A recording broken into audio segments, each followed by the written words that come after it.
In this video, I'll be showing you guys how I tie my plants to these strings here, and I'll be showing you one of the methods that I use to get tall, productive plants in the greenhouse. The first thing we're gonna do is set up these strings here for the plants. So each plant is going to get one string on each side. So if you look here, each plant has two main stems. And in the previous video, I showed you guys how I prune these plants to get two productive main stems. So that's a really important step. And so right now I'm just gonna get the strings here lined up so that each plant has one. Before we start tying the plants, I'll just show you guys what I'm actually tying these strings to. So in this greenhouse here, I installed a crop wire. So it's just like a basic wire here that is holding this wire for each row of the plants. So because each row has two stems, there'll be one stem going up this way and one stem going up that way. Each row has two crop wires down the greenhouse. So you can see the same here. There's two wires going there. And then across the greenhouse, I just put another wire here that supports the wires going that way. And the reason for that is because these plants, they do get pretty heavy. So we want to make sure that our crop wire is pretty sturdy. In the middle here, I have the wire that goes up and secures to the top of the greenhouse frame. So it's very sturdy. If you pull on it, it could handle quite a bit of weight.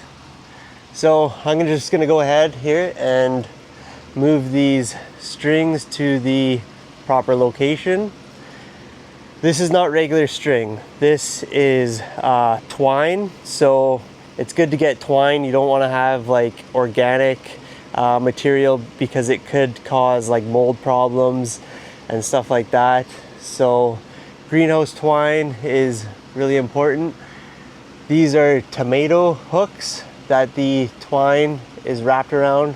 These aren't necessary. You could just get like a spool of twine. So that's just what I'm using in this greenhouse here. So I'm gonna go ahead and set up these strings here, and then I'll show you how I actually attach them to the plant.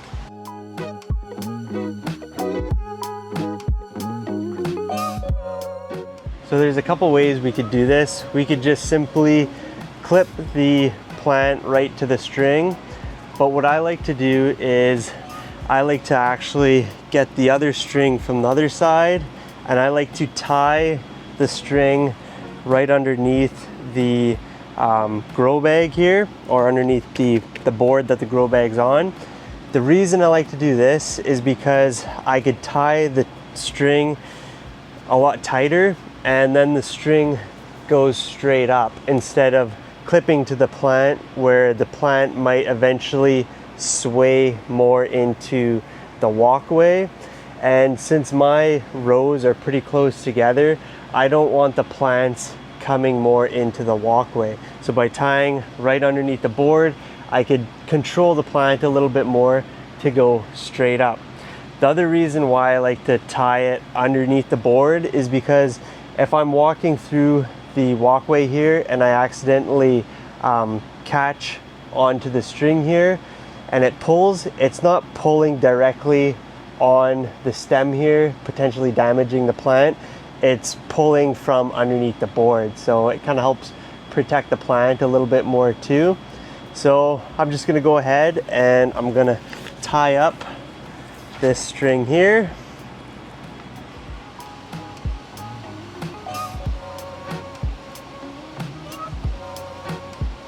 Okay, so that's pretty much it.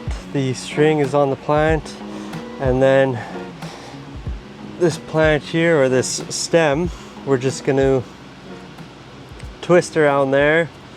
And this plant is tall enough that I could actually twist it in pretty good, but I always like to still secure once per stem at the bottom here with these clips here.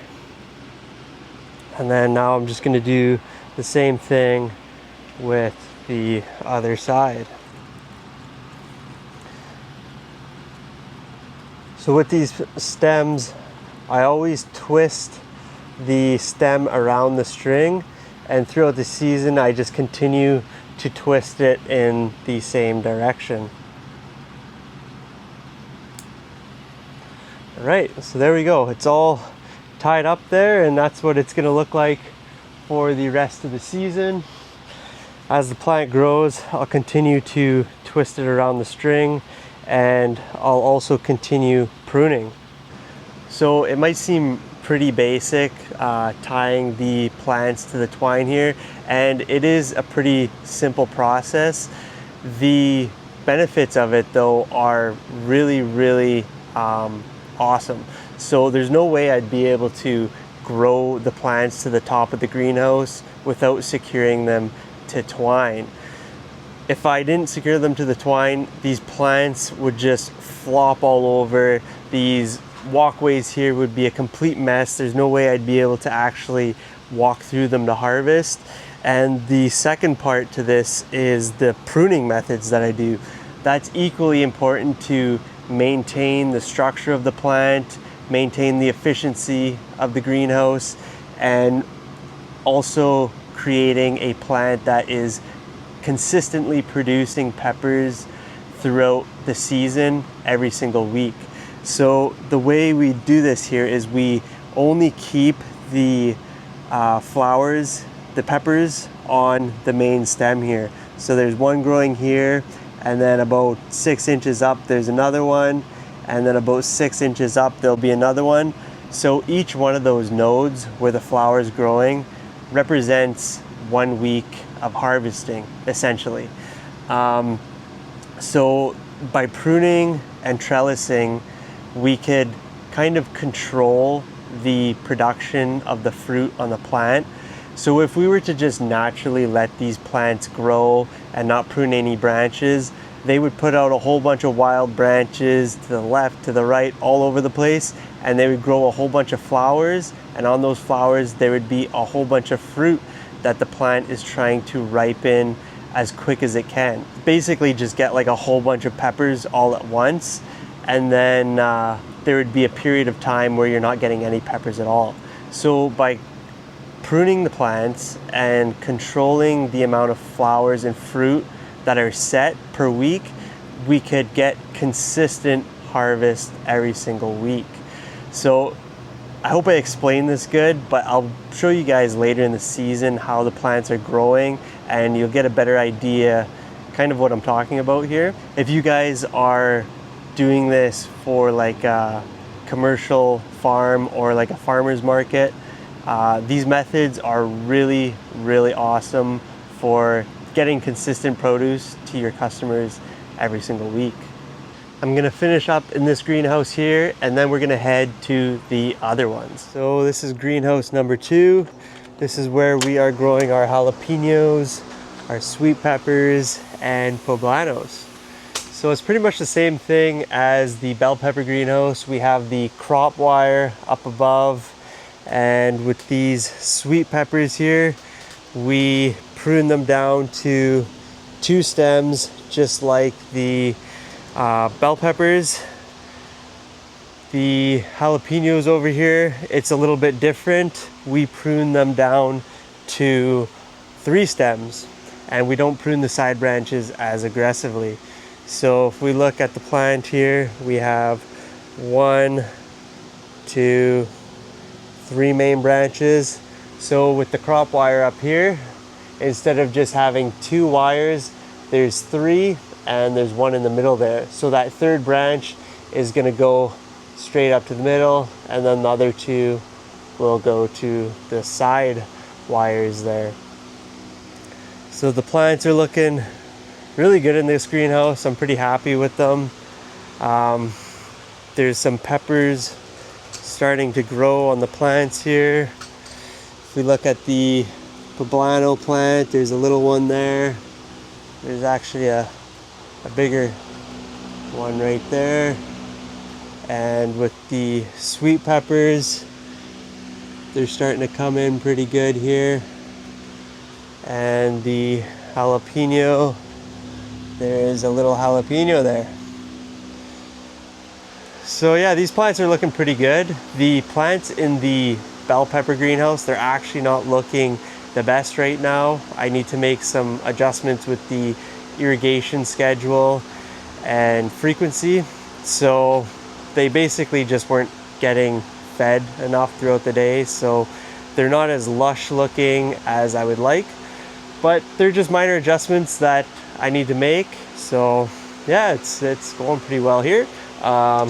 Let's go check out greenhouse number 1. This is where we are growing our cayenne peppers and our habaneros at the end here.